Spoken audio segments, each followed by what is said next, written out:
The financial crisis that paralyzed global credit and equity markets 2 years ago is widely understood as an isolated event that very few saw coming.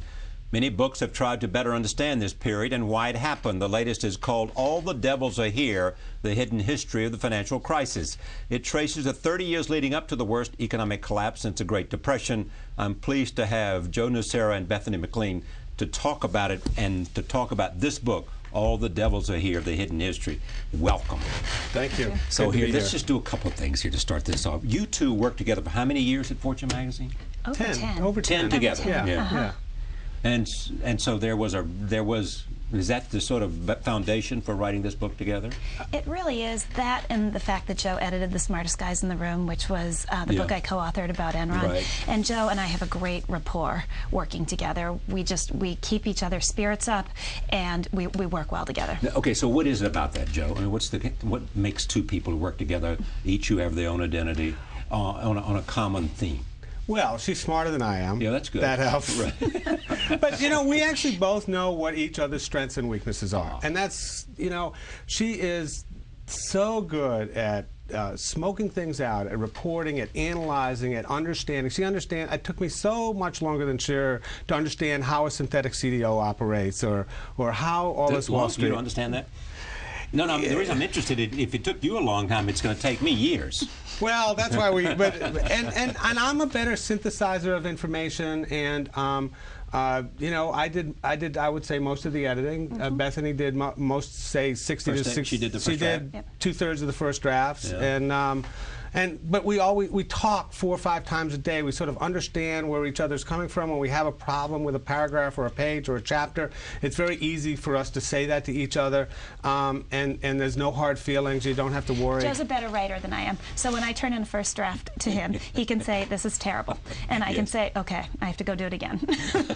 And that makes it. Okay, smart guy, show me how you make it better. And that makes the relationship work. Okay, so you both edit each other, correct? Yeah, absolutely. All right, you both edit each other. How did you get over the hump that said, one more book about the financial collapse we do not need?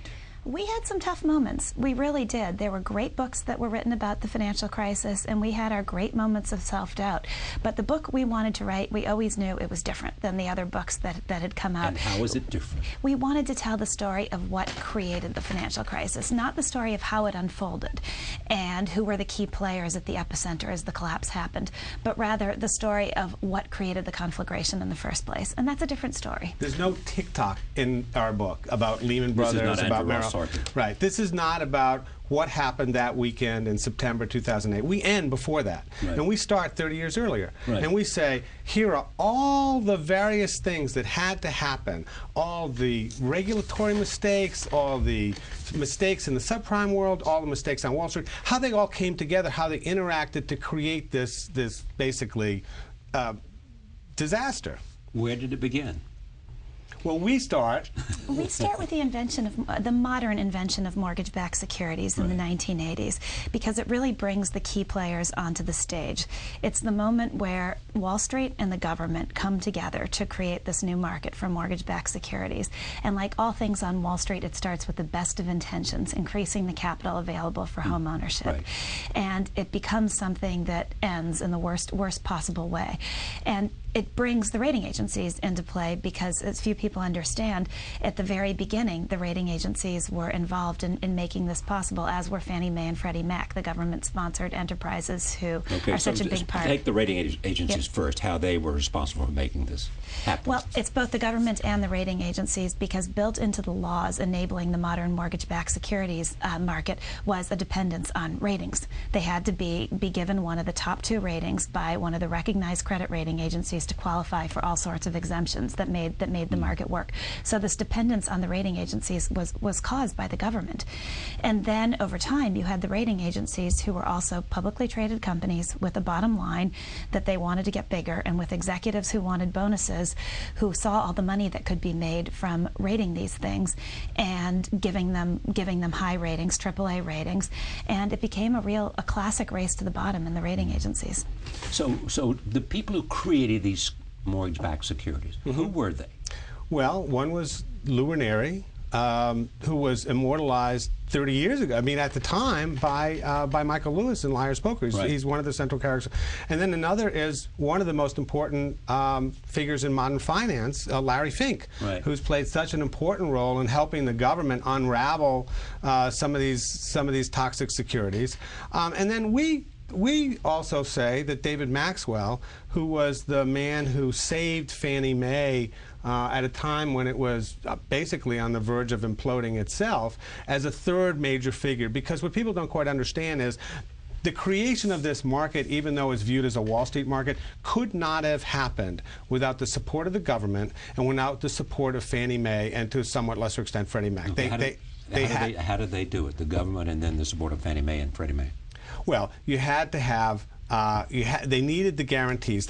Fannie Mae and Freddie Mac always had enough power, basically as the primary guarantors of mortgage debt, to, in effect, if you couldn't do this together, then the market wasn't going to work, because Fannie Mae and Freddie Mac wouldn't allow it, and Wall Street needed them because that's what investors wanted, that guarantee. So as much as Wall Street really didn't want these government entities involved, they had to have them.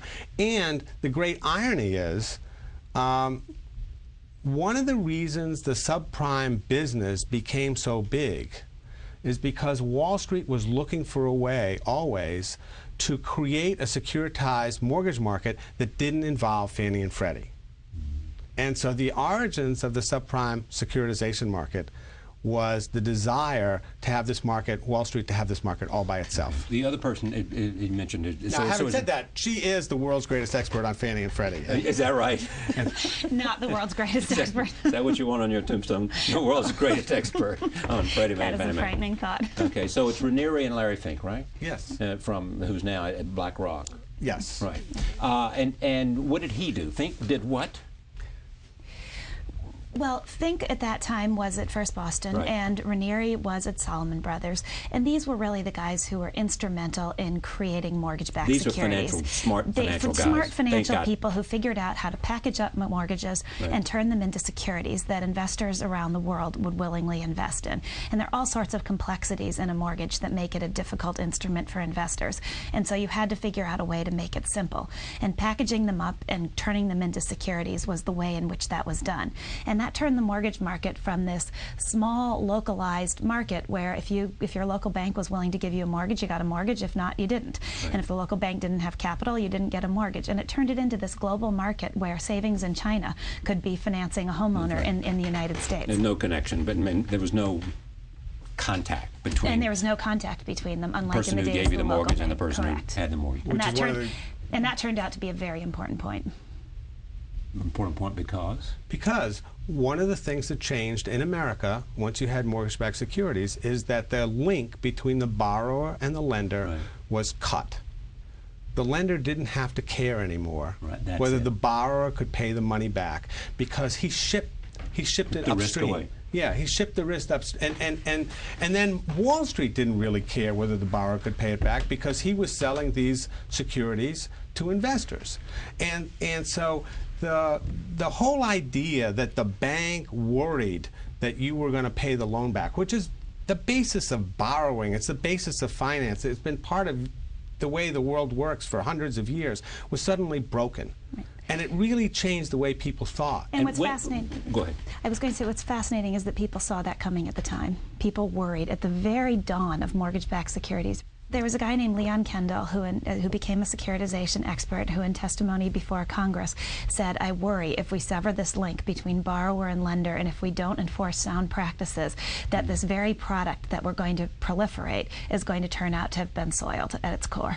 And it's just very, very interesting right there. What about people in the government at the time, in terms of the Secretary of the Treasury and Larry Summers and people at the Fed? Did they have any sense this was coming? Well, so Larry Summers and Rubin and Greenspan, that's really sort of a decade later. Right. And no, nobody had any sense of this. Right. And so what's happened by then, what you have by then is you have this burgeoning market, and you have the proliferation of derivatives, many of which revolve around mortgages.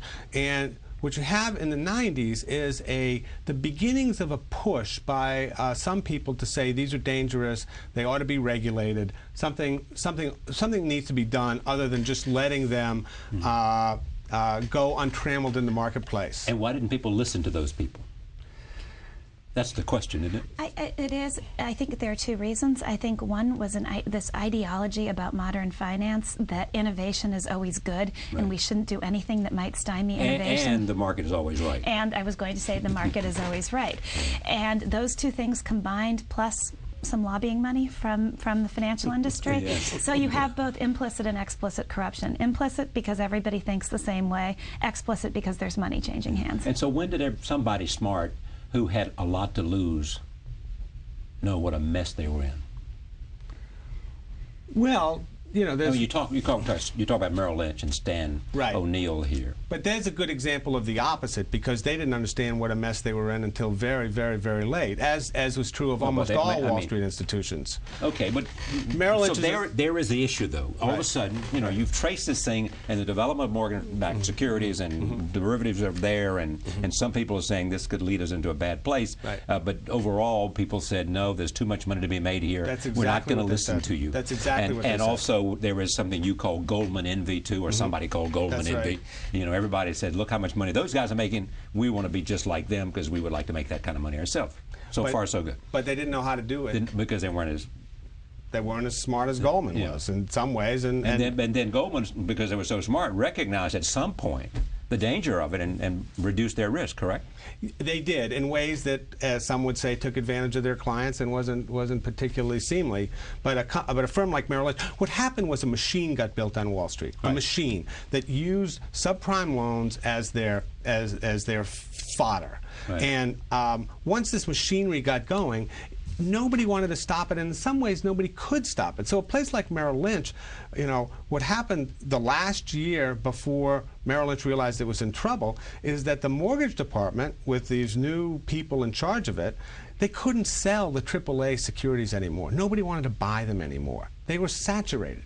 So they didn't want to buy them because they had all of their capital allocated, or they didn't want to buy them because some people didn't want to buy them anymore because they started to get nervous about them. AIG had stopped insuring them, which caused a lot of banks to stop buying them. Why did AIG stop insuring them? This is a great irony. AIG figured out there was a problem. AIG knew that there was a problem. But was this when Hank Greenberg was there, or not? No. This was he was gone. This was out. Because some argue that if Hank Greenberg had seen that, he would have somehow recognized the risk and would have done something, because he was an obsessive manager. We will never know. We will never know the answer to that. What is true is that AIG smoked out that there were problems with the securities that they were insuring quite early. They stopped insuring them, but what they didn't do was hedge their risk with counterparties. In other words, the risk that they held, they just kept. They just kept, and they didn't hedged some of it with counterparties. No, they did not. None. Not until it was way, way, way too late. No, they were very asleep. Yeah, they were very asleep. And meanwhile, so Merrill Lynch, because they were making money, has this machine going. They don't want it to stop. So what Merrill Lynch does is they wind up putting all the AAAs on their own books. And they built an exposure that had been they built their exposure from $5 billion to close to $50 billion in the space of a year, without any of the executives at Merrill Lynch, the top executives, actually realizing what was going on. That is astonishing. So as all this risk exposure was growing, the people at the top, whether it was at Citigroup or Merrill Lynch or wherever, Morgan Stanley, wherever, did not know how much they were in for if something would go wrong. They had no idea of the exposure. And so, therefore, when they'd have these meetings, no one would say, we can't do this because do you guys understand what the risk we're taking? Nobody said that. In many ways, the story of the crisis is the story of human nature. It's a mixture of self-delusion, venality, and corruption. Self-delusion because people didn't want to see what could have been right in front of them. The other part of the story is this development on Wall Street of these risk management tools where top executives could look at this risk and say, oh, well, our risk management tools say there's no risk here. And the truth is... So why would the risk management tools say that? Because the securities were rated AAA. Oh, yeah, right. And there's this great line in our book from a former physicist who was a risk manager saying that Wall Street is actually quantitatively illiterate, meaning that many people aren't capable of looking at the numbers under the number to see if this miracle that the risk management models are spitting out actually makes any sense. No, have the risk management models lost some favor because of all this? I think or have simply rating agencies lost favor? The rating agencies have definitely lost favor. Nobody really trusts them anymore. Yeah. The risk models are still around because so much of modern finance is built around them. Financial engineering. Yep. But also capital ratios at bank. Right. You know, they haven't figured out, nobody has a different model. The same guy, the same physicist who said what Bethany just said, also said, has the best line in the book, I think, at Merrill Lynch. He says, we fell for our own scam. We fell for our own scam. That's how he describes the notion of purchasing the AAAs instead of selling them to some... We knew it was a scam. We weren't as smart as we thought we were. Yeah. So tell me about the meeting between Stan O'Neill and the guy who had formerly been had played a leading role in terms of risk management. And this is he calls him into his office. That's right. Stan finally realizes, Stan O'Neill, the CEO of Merrill Lynch, finally realizes that he's got a problem. He's got this big exposure, but he doesn't know how big it is. And he's being told by his mortgage guys that it's $1 billion or $2 billion. And that's worrisome. But he also hears... Yeah, but he also hears that this fellow named John Bright, who's a risk manager who's been shoved basically into a broom closet because they don't want him around, has a different... They don't want to hear from him? The mortgage guys don't want to hear from him because they don't want somebody saying, you guys are taking too much risk. There's a problem here. So he's been exiled to the broom closet. Stan has no idea he's been exiled to the broom closet. He thinks... he doesn't He know. has no idea. So he calls the guy up and he says, hey, I hear you have a different number than what I've been hearing. Can you come up and talk to me? And it's this bizarre meeting where these two guys who've actually known each other for quite a while have a meeting where John Bright says, well, you know, my back of the envelope calculation, and I haven't even done the hard stuff, is $6 billion. And O'Neill says, well, how can this be? And he says, well, pretty simple. A AAA really wasn't a AAA. And he said, well, why didn't our risk people catch this? Why isn't it caught? And O'Neill is completely baffled that this is the state of affairs. And Bright... But I thought the exposure was way over that. I mean, well, it was in the end. But Bright had just done a very quick calculation based on a couple of things he'd seen. And they shake hands, and Bright says, well, I hope I see you again. And O'Neill has this... So he understands what's going to happen now. And he says, I won't be around. I won't be around. He said, I don't think I'll be around much longer. So does that mean that the people like Stan O'Neill, who I know and like, and I say that just simply because somebody I've met, they just didn't get the risk exposure rather than they were doing something that was incompetent? Well, you can look at that in a couple of different ways. They didn't understand the risk exposure, and they were incompetent. I think that there's a ton more. There's a ton more incompetence in the financial industry than you would believe, which leads to the next point, that the paychecks aren't commensurate with the incompetence, and that I think is something people are rightfully angry about. How can these people who now say they were incompetent have collected their hundreds of millions of dollars in pay? Stan did walk off with $160 million. Because that was in his contract. Right, his that was his retirement. Contract. That was his employment contract. Yeah, that's absolutely right. So, you chronicled in the Enron. Yeah. Similarities here?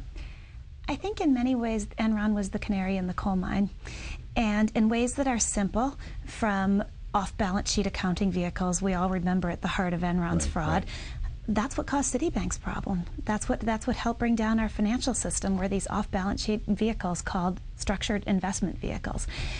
To a little bit more complex, the rating agencies.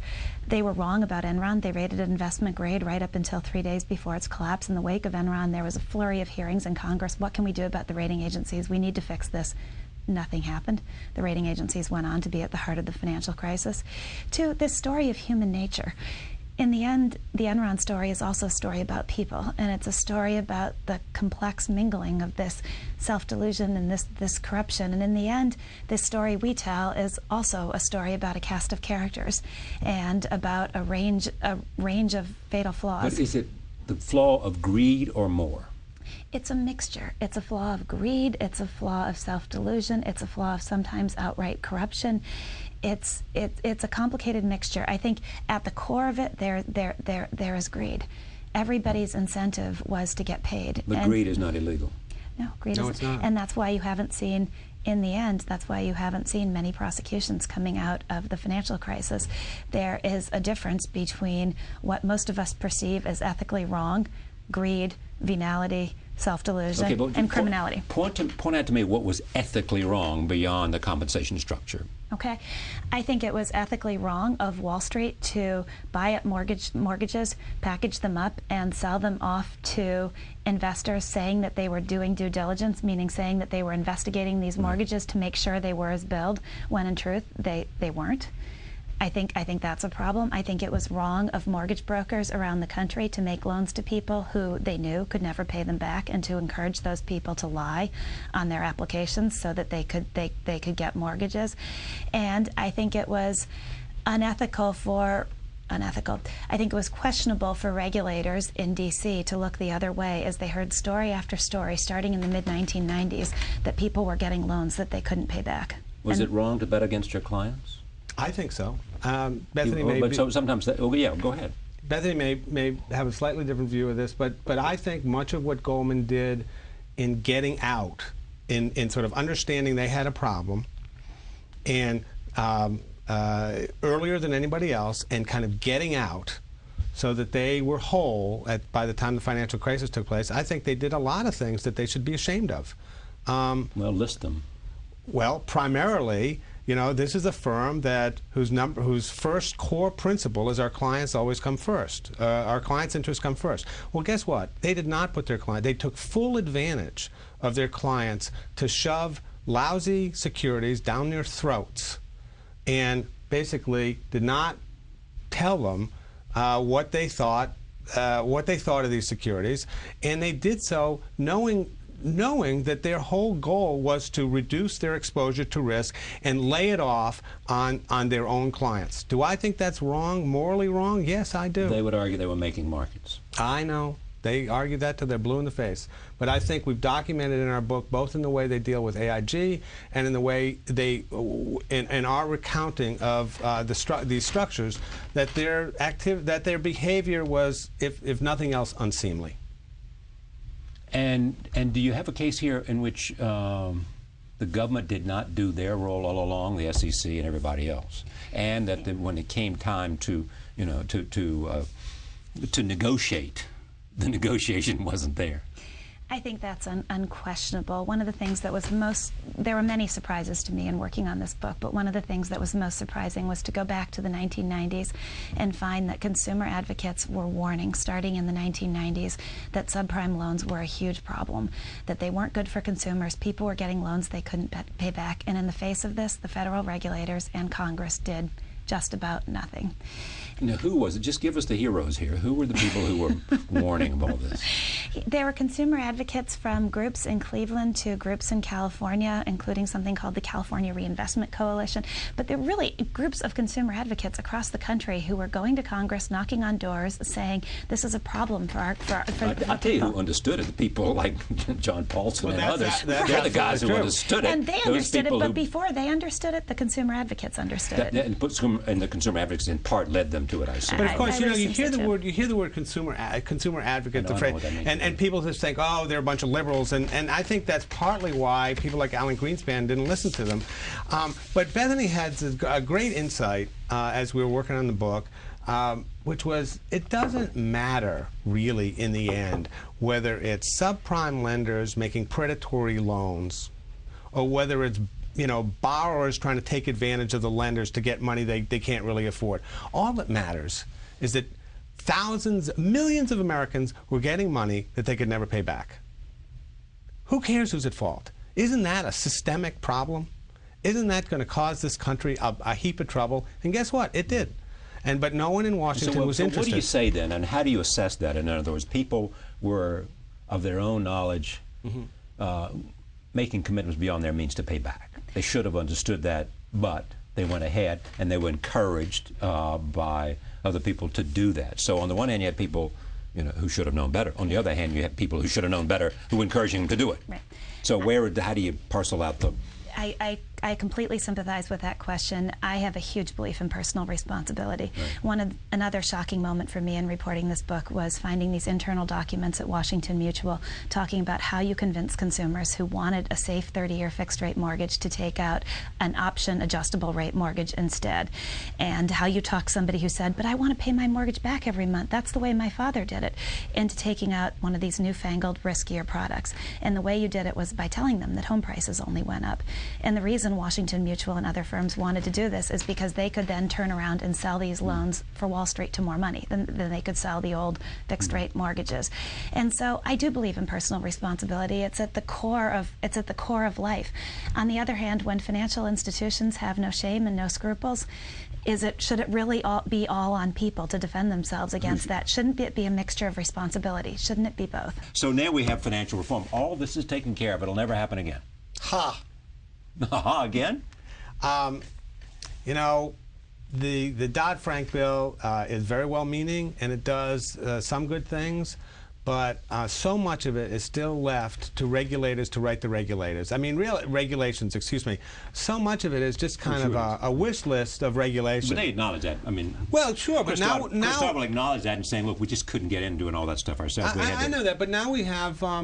We have the Republicans have the House, and part of what they're going to try and do is make sure that those regulations are as minimal as possible. Yeah. And we still don't know, how transparent a derivative is going to be, and how much power. That's one of the promises: transparency and a clearinghouse. Yeah. And how much power is this Consumer Protection Bureau really going to have, and what are they really going to be able to do? Well, we've got Elizabeth Warren here to make sure.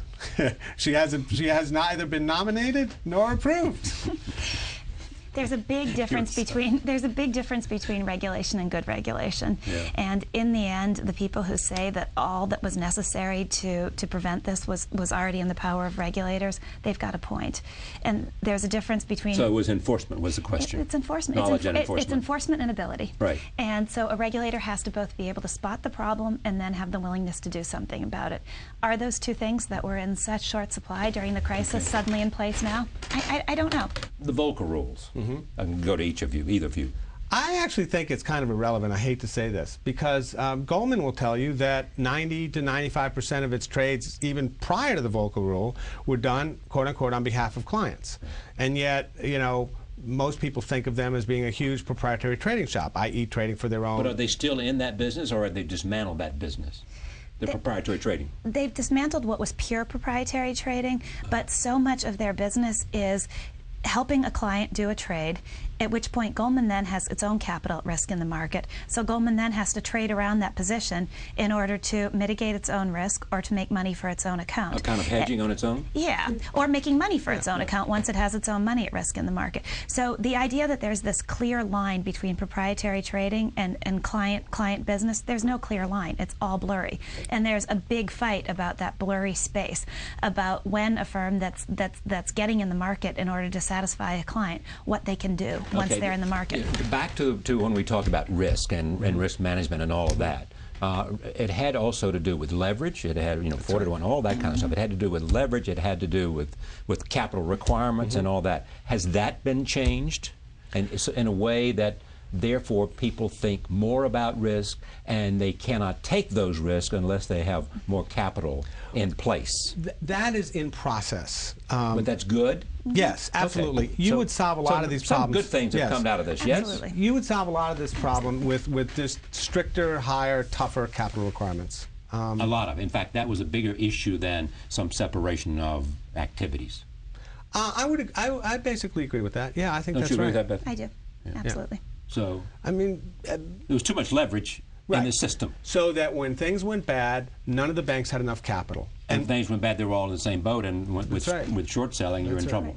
Right. I disagree with you there. I don't think short selling had anything to do with it. Really not. I think that's the party line of Bear Stearns, Lehman Brothers, Morgan Stanley, everybody got in trouble. I don't think short selling had a darn thing to do with it. was Morgan Stanley in trouble because of short sellers or because people were so worried about what was going to happen to their capital after watching all that billions get locked Once up in Lehman Brothers? They said, yeah, I want my money out. That was the run on the bank. You agree with that? You agree with Mr. I do. Shows the short sellers with their knives at executives' throats, telling them, put these subprime loans on your balance sheet. Ramp up your leverage so that you have this thin capital cushion if anything goes wrong. And then maybe I'll say short sellers are to blame. But I don't see the short sellers holding their knives to the CEO's throats. Short sellers well, is it?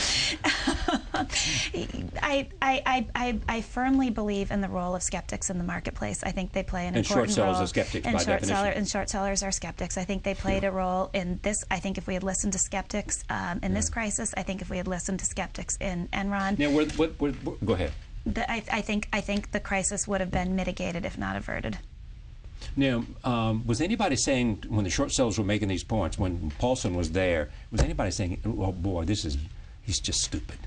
People were saying that. There was such an incentive in keeping this machine going, and there was such a belief in This is John Paulson, not Henry Paulson. Yeah. And there was such a belief in the sanctity of the AAA rating that people said the rating agencies can't be wrong, that all these securities are as worthy of credit as the U.S. government debt. How can these possibly go bad? So if we go back to this, if we go back whenever this 30-year period took place, and say if you were saying if the rating agencies had done their job, we wouldn't have had the problem. Going back 30 years, I completely agree with that. Going back 15 years, I would completely agree with that. If okay, 15 years. 15 years is 95. Yeah, I completely agree with that. The greatest volume of buyers in the world are buyers who are in search of AAA paper, and they do the least amount of work because they see that with the least amount of risk. Yes, because by definition they are almost the ones least capable of doing the work. So by stamping this paper with AAA, the rating agencies almost guaranteed that if there was a problem, it would be a big problem. Foreclosures. You know, the government seems to believe, Secretary of the Treasury, they should go forward. The Treasury Department's very mad at me right now for saying that making that exact point in print, and they have banged their fist on the table and said that that's not true, that they want to help as many people as they can possibly help. But I also think that Tim Glenn was on this program addressing the issue. I'm very glad to hear that. I'm off the hook. There is a core belief that you're not going to get price stability until the wave of foreclosures are done. And the problem for the people who believe that is that the banks have now been caught red-handed doing things that they shouldn't be doing, like this robo-signing scandal. Right. And it's given lawyers a lot of leverage to go in and say, you can't foreclose on this house until you can absolutely prove you have a right to do it. And your argument is that state attorney generals are narrowing the case. That is my argument. First of all, mortgages are state law, not federal law, by and large. Foreclosures are. And this is exactly what state attorney generals are supposed to be doing. And further, I have no sympathy for the banks on this. I'm sorry to sound like such a hard guy, but I have no sympathy for the banks on this because, due process is supposed to be at the core of the American judicial system, and if the banks feel like they can run roughshod over due process and get away with it, that is a very, very bad thing for the country. So what should banks be doing? Banks don't want to mitigate mortgages because they have to take hits on their balance sheet, and they don't want to do it. But to me, I'm look, this is the banks. I always worry when somebody says, "Look," it's like even you will get this. The bank.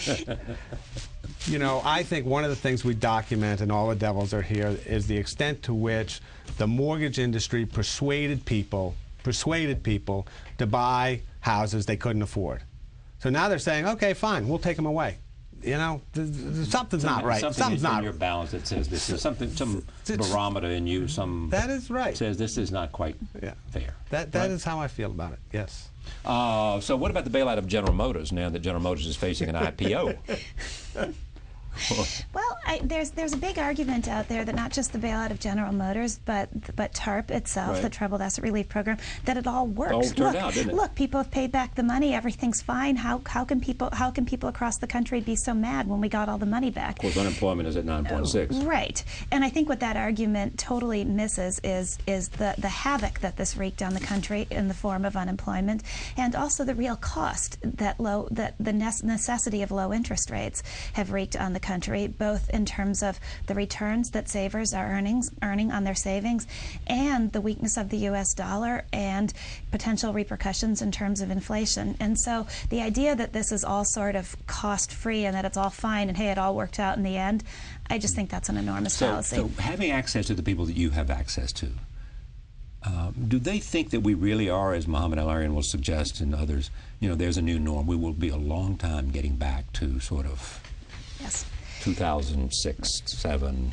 I think that's indisputable. And one of the other things that emerged from our reporting on the book is that people want to reduce this crisis to home ownership. It was about putting people in homes who couldn't afford those homes, but it really wasn't. Subprime lending was always about, at its core, allowing people to use their homes as piggy banks by refinancing.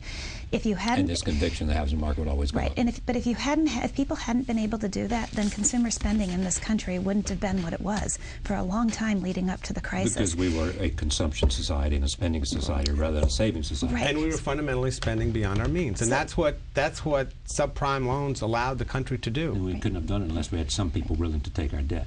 Right. And that tells you that there is such a thing as the new normal, and that it's not 2006 and 2007. I'm not sure what it is, but it's not that.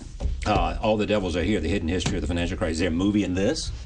I don't know whether to say I hope so or I hope not. Because the Enron movie was really good. Right? Kudos to Alex Gibney on that one. Yeah, well, that's true. Who now has a movie about Elliot Spitzer. Yes, he does. Client 9, I think it's the title, isn't it? It is. Yes, it is. Okay, so listen, here's, of all the things you've written, the one that I just jumped out at me. I mean, you don't just write about finance, you write about Joel Klein and education and whatever strikes your fancy. I mean, my impression over there at the New York Times, they pretty much say, just write. Write books, just write. So tell me the story of the column you wrote, because I asked you to read part of it, the column you wrote about Khodorkovsky. Well, Who he is and what you wrote and why it was important. Well, he was one of the great Russian oligarchs who was eventually jailed on quote-unquote tax fraud charges by Putin and Putin's goons, if I can be so bold. And he spent the last 7 years in jail. And not just in jail, in Siberia. Yeah, in Siberia, that's right. And as he and his partner were preparing to be eligible for parole, new charges were brought to help get them another 15 or 16 years in Siberia. And it's one of these things, I've had it in the back of my mind, I knew about it, but I never really focused on it or thought about it.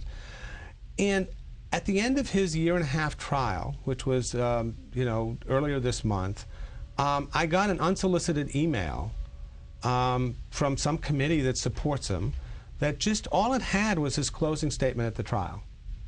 And I found it so astounding and so moving that I was moved to investigate more deeply and to write a column about his plight and also about what that said about the rule of law in Russia and about how one man has really turned himself, I think, into a heroic figure, standing up for democracy and the rule of law in a country that's seeing less and less of it every day. And so that was the genesis of that column. Characterize that column among, as simply how you feel about columns you've written. Well, I've been writing this column in the New York Times every week for the last 5 years, and I did think when I'd finished this column that it was the most important column I've written in 5 years. Partly because I think it shined a light on something that really needed to be shined on, partly because, it is the New York Times. It does have a megaphone, and I do want people to be aroused and to be woken up about his plight and what's happening with the rule of law in Russia. And I'm hoping that our government and other important figures will get involved. Is he another Sakharov? Probably not yet, but it's a difficult question. I think he's a heroic figure. But I have been surprised, both in the letters that I've gotten in the aftermath and even while I was reporting a column, at the extent to which people are not willing to say he's a heroic figure because he was an oligarch, because he clearly made his billions in unseemly ways. Because when I say, Augustine was a sinner before he was a saint, why is it not possible of the same... he at one time was the richest man in Russia. He was worth $15 billion. And they took his company away, and they threw him in jail. And so read me what he said. Well, he said many powerful things in his statement, but the paragraph that really hit me hard was when he said, I am not a perfect person, but I am a person with an idea. For me, as for anybody, it is hard to live in jail, and I do not want to die there. But if I have to, I will. The things I believe in are worth dying for. That's pretty powerful stuff. Pretty powerful. The book is called All the Devils Are Here, The Hidden History of the Financial Crisis. Bethany McLean and Joe Nocera. Thank you.